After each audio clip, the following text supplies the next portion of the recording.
सभी साथियों नमस्ते। आज की इस विशेष वीडियो के अंदर हम बात कर रहे हैं पीठासीन अधिकारी की डायरी किस प्रकार से भरी जाएगी, यानी प्रिजाइडिंग ऑफिसर की जो डायरी है किस प्रकार से भरी जाती है, पीओ डायरी भी बोल सकते हैं। विशेषतः इस वीडियो के अंदर जो पीओ डायरी की बात आ रही है वो पंचायत समिति सदस्यों के चुनाव हैं या जिला परिषद के चुनाव हैं या पंच सरपंचों के चुनाव, कुल मिला के पंचायती राज संस्थाओं से संबंधित विभिन्न पदों के चुनाव के लिए यही डायरी संबंधित जो यानी जो भी पीठासीन अधिकारी नियुक्त होता है उसको भरनी होती है। ये महत्वपूर्ण डॉक्यूमेंट होता है। इस डॉक्यूमेंट को जब भी आप सामग्री सबमिट करते हैं तो उस समय बहुत बारीकी से चेक करके ही जमा किया जाता है, इसीलिए आप इसकी सभी एंट्रियों को समझ लें। और इस के अंदर आपको फिर भी कहीं डाउट लगता है तो आप कमेंट बॉक्स में डालिए और आप इसको सभी संबंधित साथियों तक शेयर करें ताकि उसको भी इसका लाभ मिले। और आपको वीडियो पसंद आए तो लाइक ज़रूर करें। आप चैनल पे पहले से जुड़े हुए शुक्रिया, धन्यवाद। नए अगर साथी हैं तो आप चैनल को सब्सक्राइब कर लें। हम इलेक्शन ट्रेनिंग से संबंधित वीडियो समय समय पर जब भी इलेक्शन चलते हैं तो डालते रहते हैं। चलिए हम बात कर लेते हैं इसके अंदर जो एंट्रियाँ हैं। तो मैंने जैसे पहले भी बता दिया था, इसको हम पीओ डायरी भी बोल देते हैं। ये जो विधानसभा लोकसभा के अंदर पीठासीन अधिकारी होते हैं उनको हम पीआरओ बोलते हैं। यहाँ पर ये नाम होता है पीठासीन अधिकारी, ठीक है, पीठासीन ऑफिसर, पीठासीन अधिकारी। इसके ऊपर नंबर होते हैं जो आपको बैग में एक ही डायरी मिलेगी, उसके ऊपर नंबर प्रिंटेड आते हैं। इसकी फोटोकॉपी नहीं चलती, ओरिजिनली चलेगी। इसको हम परिशिष्ट 8 भी बोल सकते हैं। इसकी जो एंट्रियाँ हैं उनको आप समझें। जैसे पहले नंबर पे जिला परिषद का नाम और निर्वाचन क्षेत्र संख्या, ये आपको सामग्री के अंदर सभी जगह मिलती है। सामग्री जब ली जाती है तो उसमें जिला परिषद का नाम और जो निर्वाचन क्षेत्र का नाम है, पंचायत समिति का नाम और निर्वाचन क्षेत्र का नाम है, ये आपको बैग के अंदर सारी जो चीज़ें मिलती हैं उनके अंदर सभी एंट्रियाँ इन से ही जानी जाती हैं, इस क्षेत्र से और इस क्षेत्र से। चाहे सरपंच का चुनाव है लेकिन उसमें भी पंचायत समिति और जिला परिषद के नाम और निर्वाचन क्षेत्रों का विवरण होता है। मतदान की तारीख यहाँ लिखी जाएगी जिस दिन पोलिंग हो रही है उस दिन, और मतदान बूथ का नंबर और नाम, मतदान बूथ का जो भी नंबर हो सकता है, 5 नंबर, 4 नंबर, 10 नंबर, और नाम जो भी है, राजकीय उच्च माध्यमिक विद्यालय, दाएं भाग बाएं भाग, जो भी नाम हो वो यहाँ लिख दें, ठीक है। अब ये जो 5 नंबर की एंट्री है ये सबसे महत्वपूर्ण है, मतदान मशीनों से संबंधित है। आजकल सरपंच के अंदर, पंचायत समिति और जिला परिषद के अंदर मशीन का उपयोग होता है। सिर्फ पंच के अंदर मशीन का उपयोग नहीं होता है, ये बैलेट से अभी हो रहा है। बाकी चाहे जिला परिषद है, चाहे सरपंच है, चाहे पंचायत समिति, सभी के अंदर ईवीएम का प्रयोग होता है। तो अब इसके अंदर जो एंट्री है वो समझ लें आप। देखो, उपयोग में ली गई कंट्रोल यूनिट सीयू, ठीक है, ये कौन सी है? सीयू आप समझते हैं। सीयू भी सारी चीज़ें हमने विभिन्न वीडियो के अंदर इनकी फंक्शनिंग वगैरह समझा दी थी। तो आप ये जो उपयोग में सीयू आई है उनकी संख्या लिखनी है। तो जैसे आप जिला परिषद के लिए जो काम में आ रही है उसकी संख्या यहाँ मेंशन कर दें, 1 जैसे काम में आई है, और पंचायत समिति के लिए जैसे 1 काम में ली है आपने तो ये इसका विवरण यहाँ, और इनको आप काट दें। जैसे पंच सरपंच के चुनाव नहीं है तो इनको आप काट दें, ठीक है। अगर बाय द वे खराब होगी तो काम में लिए हैं तो आप या तो लिख दें। फिर अगला जो ऑप्शन है, उपयोग में ली गई कंट्रोल यूनिटों की पहचान संख्या, यानी उनकी जो सीरियल नंबर होते हैं, उनके नंबर हैं, वो आप इसके अंदर मेंशन कर दें, ठीक है। तो ये दोनों जो एंट्रियाँ हैं इसके अंदर आप उनके नंबर मेंशन कर दें। जैसे ये तो एक 1 2 हो गया, यहाँ पर जो भी यूनिक इनके नंबर हैं वो नंबर आप इन दोनों कॉलमों के अंदर मेंशन कर दें। उसके बाद में उपयोग में ली गई बीयू जो होती है वो आपको मिलती है दोनों के लिए अलग अलग, पंचायत समिति के अलग, जिला परिषद के लिए अलग। तो दोनों का विवरण आप ये जो 2 एंट्रियाँ हैं, ये इन दोनों एंट्रियाँ हैं, इनके अंदर आप इनको कर सकते हैं। सरपंच पंच को काट दें और इनकी बीयू की संख्या जो है वो यहाँ पर कर दें। और अब ये जो कॉलम है 4 नंबर, उपयोग में ली गई बीयू की क्रम संख्या। तो ये जो बीयू के नंबर होते हैं, बीयू के पीछे की साइड में जो नंबर होते हैं वो आप जब सामग्री लेते हैं तो उसी टाइम टैली कर लें। जैसा कि आपको जो लिस्ट दी गई है उसी के अकॉर्डिंग उनके ऊपर नंबर मेंशन है, वो दोनों एंट्रियाँ आप इन कॉलमों के अंदर कर दें। ये तो मशीनों की बात होगी। अब कॉलम नंबर 6 में क्या पूछ रहा है, ये भी बहुत महत्वपूर्ण है, क्योंकि जब भी काउंटिंग होती है तब ये पीओ डायरी काउंटिंग के समय मशीन के साथ अटैच रहती है। तो इसकी सारी एंट्रियों को मिलाया जाता है कि जैसा आपने मेंशन किया है वैसी ही मशीन यहाँ पर आई है क्या। अब उपयोग में लाएगी पेपर सीलों की संख्या, ठीक है ना।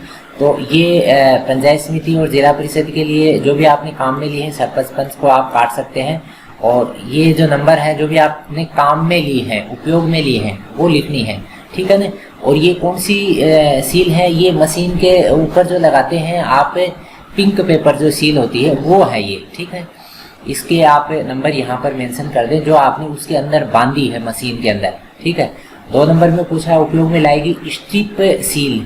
स्ट्रिप सील पंचायत समिति वाली मशीन पे और जिला परिषद वाली मशीन के ऊपर आपने अलग अलग लगाई है, उसके ऊपर जो चारों तरफ बांध देते हैं ABCD वाली स्ट्रिप सील, उसके नंबर आप इसके अंदर मेंशन कर दें। अगला जो कॉलम है मतदान अभिकर्ताओं की संख्या और विलम्ब से आए हो तो उनकी संख्या, ठीक है। अब इसके अंदर पंचायत समिति और जिला परिषद के लिए जो पोलिंग एजेंट वहाँ बैठे हैं उनकी संख्या, ठीक है। जैसे मान लीजिए 2 जिला परिषद के अंदर बैठे हैं, 2 पंचायत समिति में बैठे हैं, ठीक है ना।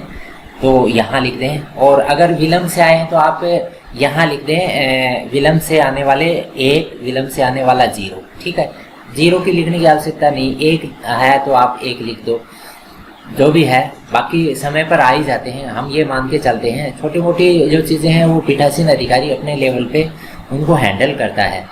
अगला जो है ऐसे अभिकर्ताओं की अभ्यर्थियों की संख्या जिन्होंने मतदान बूथ पर मतदान अभिकर्ता नियुक्त किए हैं, ठीक है ना, पंचायत समिति और जिला परिषद दोनों के लिए। जैसे मान लीजिए 2 अपने पास से कैंडिडेट हैं, दोनों ने ही एजेंट नियुक्त किए हैं तो इसमें भी 2 आ जाएगा। पंचायत समिति के लिए 2 कैंडिडेट हैं, दोनों ने एजेंट लगाए तो 2 आ जाएगा। हो सकता है कैंडिडेट 5 और एजेंट 2 के बैठे हैं, तो वो जितने एजेंट बैठे हैं उनका विवरण इस कॉलम के अंदर करना है, ठीक है। कोई दिक्कत है यहाँ तक तो आप कमेंट बॉक्स में लिखें। आप कंप्लीट जानकारी जो है ना इसके साथ प्राप्त कर लें, फिर भी डाउट रहता है तो आप लिखें, हम आपको उचित इसका सजेशन प्रेषित करेंगे। इसके बाद में 9 नंबर कॉलम में है मतदान बूथ पर कुल मतदाताओं की संख्या, ठीक है। जो आपको लिस्ट दे रखी है उस लिस्ट से आप यहाँ पर संख्या ये तो पहले ही लिख लेना चाहिए, कोई दिक्कत नहीं है, कुल मतदाताओं की संख्या, ठीक है। इसके बाद में अगला जो है 2 नंबर, इसमें है मतदाता सूची की चिन्हित प्रति, ठीक है। चिन्हित प्रति के अनुसार अज्ञात किए गए मतदाताओं की संख्या, यानी ठीक है ना, जो वोट डालने के लिए आया है वही है, ठीक है। तो ये जो मतदाता हैं इनकी संख्या जिला परिषद के लिए कितने आए और पंचायत समिति के लिए कितने आए, ठीक है ना। ये दोनों की संख्या ये अलग अलग हो सकती है। देखो कुल ऊपर वाले में तो कुल हो सकता है, जैसे मान लीजिए ये संख्या 9 से 60 है और यहाँ पर अनुज्ञात किए हैं, जैसे मान लीजिए यहाँ 600 हैं, ठीक है। और इसमें भी बराबरी आएंगे, ठीक है। और चलिए क्लियर हो गया। ये जो चीज़ है इसको आप बारीकी से समझ लें। इसके बाद में 3 नंबर है मतदाता पंजिका, मतदाता रजिस्टर प्रारूप 14 होता है, और ये किसके पास रहता है आपको पता है। जो 2 नंबर का PO बैठता है, PO2 बैठता है, उसके पास ये होता है, वो पर्चियाँ भी जारी करता है, ठीक है ना। पंचायत समिति और जिला परिषद की जो भी अलग अलग कलर की पीली और नीली पर्चियाँ हैं वो जारी भी करता है। तो उसके रजिस्टर के अनुसार मतदाताओं की संख्या जिन्होंने मत दिया उसके अंदर एंट्रियाँ हैं, वो आप जैसे जिला परिषद के लिए कितनों ने यानी उनको पास किया और पंचायत समिति के लिए कितनों को पास किया, ये दोनों एंट्रियाँ आप ये सेम ही हैं दोनों को बराबर, क्योंकि दोनों चुनाव साथ चल रहे हैं। रजिस्टर एक है, एक ही रजिस्टर है और 2 पर्चियाँ वो अलग अलग इशू करता है, ठीक है। तो इसका मतलब क्या है, दोनों की एंट्रियाँ ही सेम रहती हैं। उसके बाद में 4 नंबर है मतदान मशीन के अनुसार रिकॉर्ड मतों की संख्या, जो मशीन के अंदर है, ठीक है। मशीन के अंदर मत जो हैं वो कितने हैं उनकी संख्या। तो आप जैसे इसके अंदर पंचायत समिति और जिला परिषद के लिए अलग अलग कॉलम नहीं है, तो आप अलग अलग लिख सकते हैं। पंचायत समिति के लिए वाली मशीन में कितने हैं और जिला परिषद के लिए कितने हैं, ठीक है। दोनों के आप अलग अलग यहाँ पर दोनों मशीनों के अंदर कितने कितने वोट हैं, दोनों को आप दबा के जब आप क्लोजिंग करते हो उस टाइम में चेक कर लेना कितने उनके अंदर वोट है, क्योंकि वही जब आप मशीन काउंटिंग के लिए जाएंगे तब देखेंगे कि आपने डायरी के अंदर भरे हैं उतने ही उसके अंदर जब काउंटिंग टेबल पे खोली जाती है तब है। इसके बाद में यहाँ पर जो पहला मतदान अधिकारी उसके साइन हो जाएंगे, उसके बाद में यहाँ पर मतदाता पंजिका रजिस्टर जिसके पास है उसके साइन हो जाएंगे, यानी कुल मिला के PO1 और 2 के साइन है।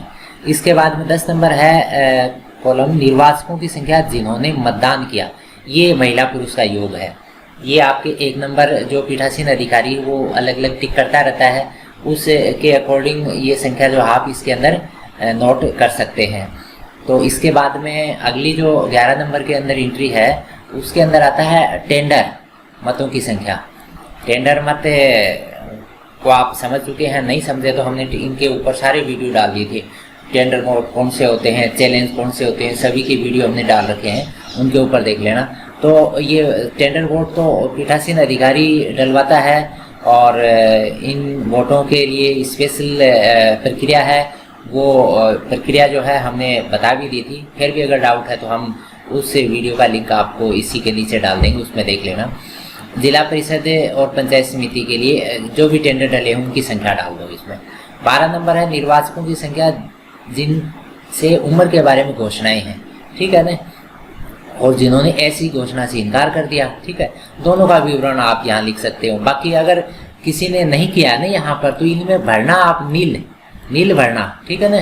नील ये भर के खाली मत छोड़ना, ये डैश मार के कभी मत देना। पीओ डायरी के अंदर हम जैसे ऐसे डैश मार के दे देते हैं, वो नहीं चलेगा। आप या नील भरें, ठीक है, या कोई नहीं ऐसे भर दें, हिंदी में भर दें, कोई नहीं, या नील भर दें। इसके बाद में 13 नंबर निर्वाचकों की संख्या पूछ रहा है ये जिनकी फोटो मतदाता पहचान पत्र से पहचान की गई, यानी जो ईपिक के साथ वोट डालने आए, यानी वो अपने आईडी के रूप में ईपिक लाए थे, उनकी संख्या यहाँ लिख दें। और अगले में है जिन्होंने वैकल्पिक दस्तावेज, तो बाकी ने वैकल्पिक दस्तावेज लिया है तो वो संख्या इसके अंदर मेंशन कर दें। 14 नंबर में बता रहा है मतदान करने वाले दृष्टिहीन मतदाताओं की संख्या जिनको नियम 14 क में सहायता की गई। सहायता अगर उनको करवाई गई है, और आपको पता है जिला परिषद और पंचायत समिति के अंदर बाहर से हेल्पर नहीं लगता है, एक सहायक नहीं होता है। बाकी ये जो काम करता है कौन करता है, ये आपके पीठासीन अधिकारी ही करता है। अगर किसी की मदद करी है वोट डलवाने में तो उसको विवरण यहाँ पर आप कर सकते हो, कितने को मदद करवाई है। फिर 15 नंबर है क्या मतदान स्थगित करना आवश्यक था, यदि हाँ हो तो ऐसे स्थगन के कारण कोई भी परिस्थितियां हो जाती हैं। बाय द वे लोगों ने बहिष्कार कर दिया, यहाँ आगजनी हो गई, वो सारी स्थितियां जो है आप इसके अंदर विवरण कर दें। और वो सारी चीज़ें आप जेडो वगैरह की, आरओ की, सभी की जो भी टिप्पणियां होती हैं वो इसके साथ होती हैं। तो आप ये चीज़ जो है ऐसे जल्दबाजी में न भर दें। बहुत ही विपरीत परिस्थितियां जब होती हैं, जब ऊपर से क्लियर दिशा निर्देश हो जाते हैं, स्थगन हो गया, तभी आप मेंशन करें, क्योंकि ये जो डायरी है फाइनल डॉक्यूमेंट होता है।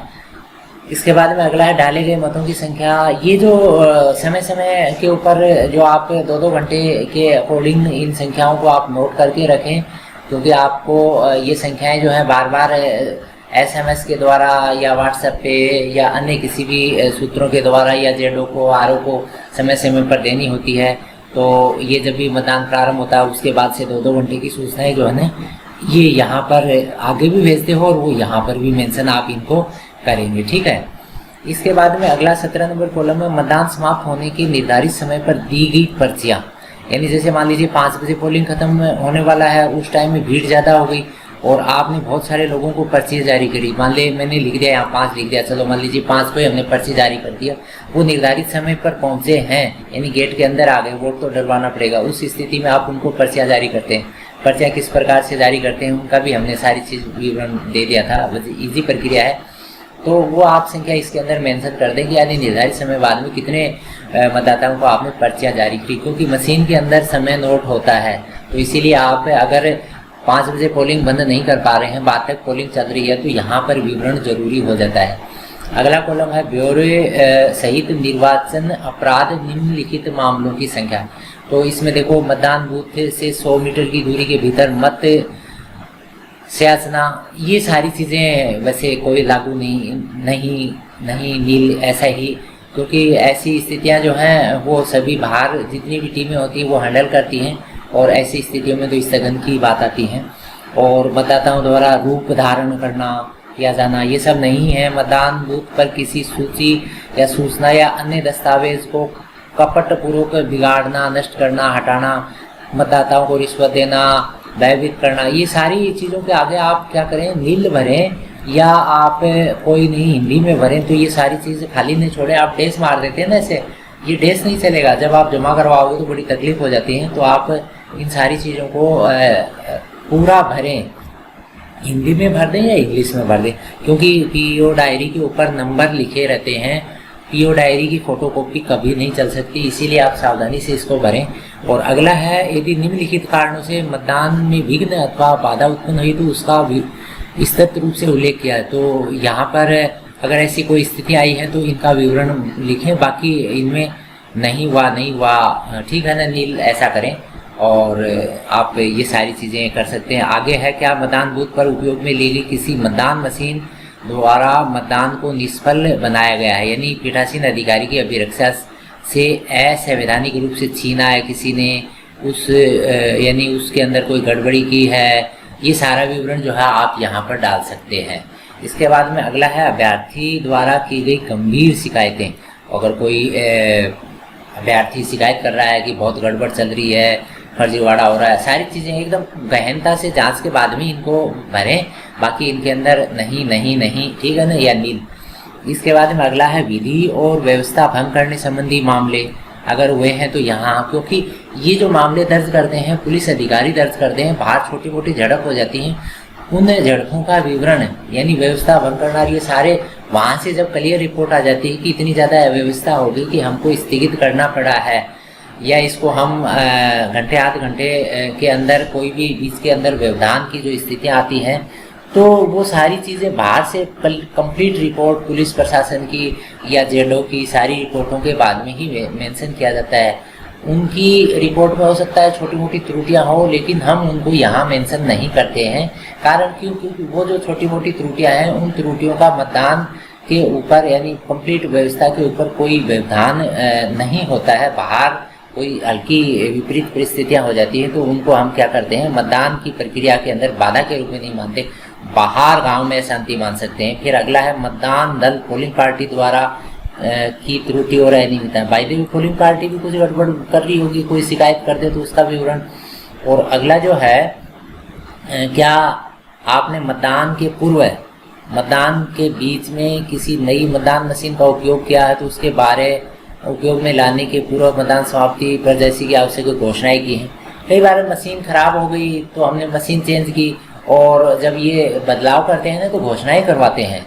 ये उसी स्थिति में आपको भरना होता है जब आपने नई मशीन या कोई मशीन बीच में खराब हो गई, बदलनी पड़ी है, उस स्थिति में आप घोषणाएं करवा रहे हैं कि नहीं है। अगर बदली है तो घोषणा होगी तो उसमें हाँ आ जाएगा, मशीन बदली नहीं है तो उसके अंदर लागू नहीं है, नील आ जाएगा। फिर अगला है, अन्य महत्वपूर्ण घटना का विवरण, मॉक पोल प्रमाण पत्र संबंधित विवरण। ठीक है ना, तो मॉक पोल आपने करवाया है, मॉक पोल के अंदर जो डिटेल है और उसके अंदर कोई ऐसी घटना जो हमारे रूल से अलग है तो विवरण है। बाकी ऐसी कोई चीज़ इसके अंदर लिखने की जरूरत तो नहीं है। यहाँ पर आप स्थान लिख दें, स्थान वही जो भी है, राजकीय उच्च माध्यमिक विद्यालय जो भी है, और तारीख लिख दें जिस दिन चुनाव हुआ है, और यहाँ आपने हस्ताक्षर कर दें। ठीक है, हस्ताक्षर के साथ साथ ध्यान देना अपना नाम भी लिख दें और अपने मोबाइल नंबर बहुत ज़रूरी हैं। मोबाइल नंबर कई बार नहीं लिखते हैं ना, उसके बाद में बड़ी समस्या आ जाती है क्योंकि छोटी मोटी त्रुटि हो जाती है ना, तो वो मोबाइल से आपको सूचित करके और आप से वो त्रुटियाँ ठीक करवा सकते हैं। आपको बुला लेते हैं कि आप इस त्रुटि को यानी कर चुके हैं, आप इसको सही करें। आप अपनी राइटिंग में करेंगे और दूसरा तो नहीं कर सकता उस पर। ये जो नोट है उसको भी ध्यान रखें। इस प्रारूप में यदि किसी मत के सामने पर्याप्त जगह नहीं हो तो सादे कागज पर जानकारी अंकित कर उसे इस डायरी के साथ नोट कर दे। बाय द वे जो घटनाएं घटी हैं, जैसे कोई अनियमितता वगैरह की लंबी चौड़ी घटना घटी है, उसका विवरण इसके अंदर आ नहीं सकता, तो आप साथ में एक छोटा पन्ना, उसके ऊपर A4 का पन्ना लेके और उसके ऊपर सारा विवरण डाल के और इसके साथ लगा सकते हैं। आप उसके ऊपर साइन वगैरह करेंगे और फिर यह डायरी मतदान मशीन तथा अन्य सील्ड पेपर के साथ रिटर्निंग ऑफिसर को प्रेषित की जाएगी। यानी हम जो सामग्री जमा करवाते हैं ना पंचायत समिति और जिला परिषद में, तो जहाँ भी अपना कलेक्शन सेंटर है और सरपंच के अंदर वहीं अपना RO होता है, वहीं अपनी काउंटिंग होती है, तो वहाँ पर जमा हो जाती है। तो ये जो है ये अनसील्ड के अंदर रहती है, ये बंद नहीं, आप इसको सील करके मत ले जाना। ये अनसील्ड लिफाफे के अंदर वहाँ खुली ही जमा होती है, उसको देखते हैं, चेक करते हैं, उसके बाद में आपकी सामग्री जमा होती है। अच्छा, फिर अगला है, दोनों चुनावों की प्रारूप 14 की पृथक एक प्रति भी संलग्न करें। इनके साथ जो अन्य जो हम काउंटर के ऊपर सामान जमा करते हैं उसके साथ इसकी अलग अलग प्रतियां जो हैं, यानी ये तो एक ही रहता है, इसके साथ और जो दूसरे डॉक्यूमेंट्स की प्रतियां भी होती हैं। और पीठासीन की डायरी पीएस और जिला परिषद चुनाव के लिए एक ही होती है, यानी पंचायत समिति जिला परिषद के लिए एक होती है और इस प्रकार पंच और सरपंच के लिए भी एक होती है। तो हम यहाँ पर पंचायत समिति जिला परिषद सरपंच पंच सभी के लिए इसका विवरण समझ चुके हैं। तो ये संक्षिप्त जानकारी थी, आपको मदद करेगी पीओ डायरी को बड़ी एकदम नीट एंड क्लीन भरने में। फिर भी अगर आपको डाउट लगता है तो आप कमेंट बॉक्स में डालिए। आपने वीडियो पूरा ध्यानपूर्वक समझा, इसके लिए आपका शुक्रिया। हम इलेक्शन ट्रेनिंग के बहुत सारे वीडियो पहले डाल चुके हैं। आजकल इलेक्शन कम चल रहे हैं, तो जब भी इलेक्शन चलेंगे तो हम और इससे संबंधित वीडियो डालेंगे। फिर भी अगर आपको लगता है बीच में कहीं बाई इलेक्शन हो रहे हैं तो आपको कहीं डाउट की बात आती है तो आप डालें, हम संबंधित साथियों या जो सीनियर साथी हैं उनसे चर्चा करके और उचित समाधान आप तक प्रेषित करेंगे। पुनः आपका धन्यवाद, शुक्रिया। फिर हम किसी एक नई वीडियो के साथ मिलेंगे, तब तक जय हिंद, जय भारत।